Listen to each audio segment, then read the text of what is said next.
you feel good about it. Like, I mean, you wait, hold on a second. Like, you want me to teach you about racism, which is the history of race in America is just as complicated as Russian, and you want me to teach you that in 5 minutes? And also, if I make you feel bad about it in any way, now I got to be your therapist too, and like you said, soothe you or whatever. That's got to stop.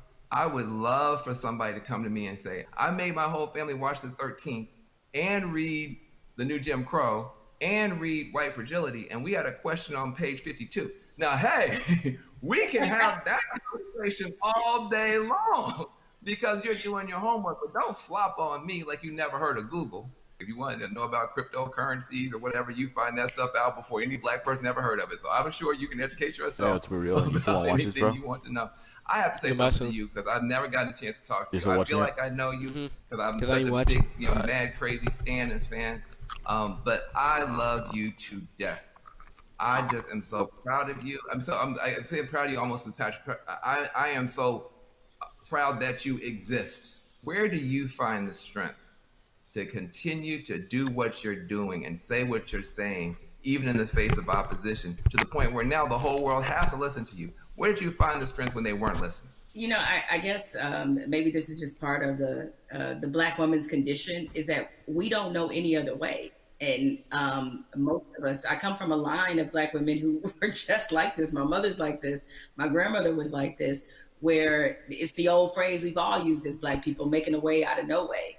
And scream until they hear you. You know what I'm saying? Is that because the opposite, to do the opposite of that is what? Is that I can't even afford to do that. I don't know any other mode but to fight for what's right, but to try to stand on the right side of history, but to speak for people who don't have a voice or a platform as large as mine because somebody did it for me. What advice do you have for people who want to have these conversations, maybe not as well spoken, not as well read as you might be, but who really are sincere and want to have a conversation? I think you have to start from a point of honesty and being real about what some of your beliefs, prejudice, biases are, where they come from, why you learned them. I think if you take anything else beyond race, as we get older, we do a whole lot of unlearning. Young folks, when you get to like your 30s, you do a whole lot of that, right? But yeah, my advice is to always start from the point of truth and honesty and self awareness, and you'd be surprised what you can get accomplished just by digging into those things. I mean, if you know you come from a racist background, or if you come from where race was talking about a certain way, be honest about what those conversations were and what they taught you. And ask yourself, is this the kind of person that you really want to be? Yeah, I feel like there's a 21st century mindset. Everybody's going to need a mindset of empathy. I mean, we're going to be dealing with people, every color, flavor, every kind of human being ever born. We all have to deal with each other now because of the internet, because of just the world economy. You're going to be competing against people in China and Nigeria. That's just the world. So you have to have a mindset of empathy to really try to understand where people are coming from. You have to have a skill set of listening. If you understand this conversation, you can talk to black folk and brown folk and Muslims, everybody else. So we're trying to confer a benefit to you. We're trying to make you better. It'll make my life better, but it'll make your life better too. Now, what charity are you supporting? Well, as some people can maybe see my T-shirt, it says "Support Black Journalists." Right? The lack of still black journalists in most newsrooms is pretty appalling. What changed my life and what got me really on the right path in this business was being a member of the National Association of Black Journalists. NABJ is the largest minority journalism organization in the country.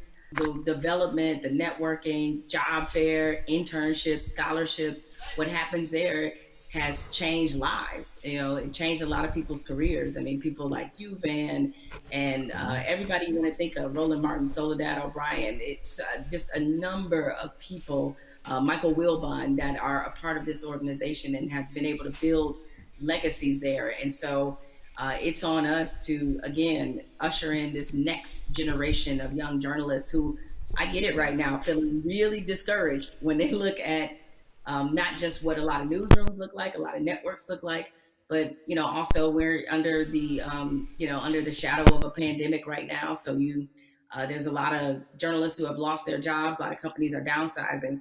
They need a reason to believe and to be in this business. And so NABJ has done so much for my career and continues to do that for others. So that's the charity that I support and the organization that has changed my life and that of many others. Well, listen, I second that, third that, and fourth that. NABJ is a beautiful organization. I've got groups I want to support as well. But what I want to say to you is just thank you, thank you, thank you for your light, for your leadership, for your courage, for your entrepreneurship, for your T-shirts and all that type of stuff. Make sure to support the sister businesses, and let's keep this conversation going.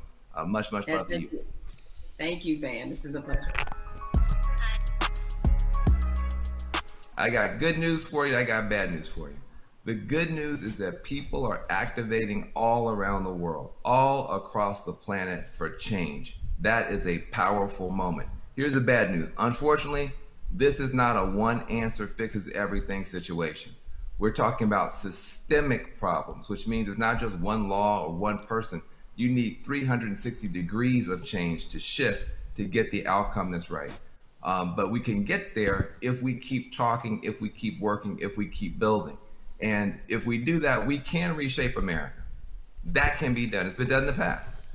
We can move the whole world in a better direction. So I hope that your cell phone right now is full of screenshots of these tools that we've been trying to give you to continue taking action from this virtual town hall. When the stream ends, the conversation should not end. Hey, we got to keep pushing. We got to keep going. We are in an important moment in history. And what you do is going to determine the outcome. 2020 is going to be talked about for 20 years, 100 years, maybe 1,000 years. But the future's not written. It's up to what you and I do and what you and I decide is going to happen. So I want to give a special thanks to the powerful voices that we've had: Elaine Welteroth, Killer Mike, Jamel Hill. Make sure you visit 50percentpledge.org to learn more about the power of money. Also visit my organization, reformalliance.com. We're trying to make a change. Let's be about it, not just talk about it. I'm Van Jones. Yes, sir. We the people. Wait, I think there's some more. There might be. That was the song. This is what I came here for. Let's go. Music.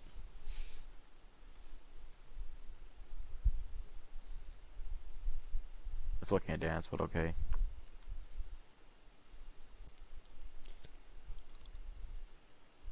The views, information, blah blah blah. Okay, it's done. I go back to lobby. What? What's up? Alright, hold up.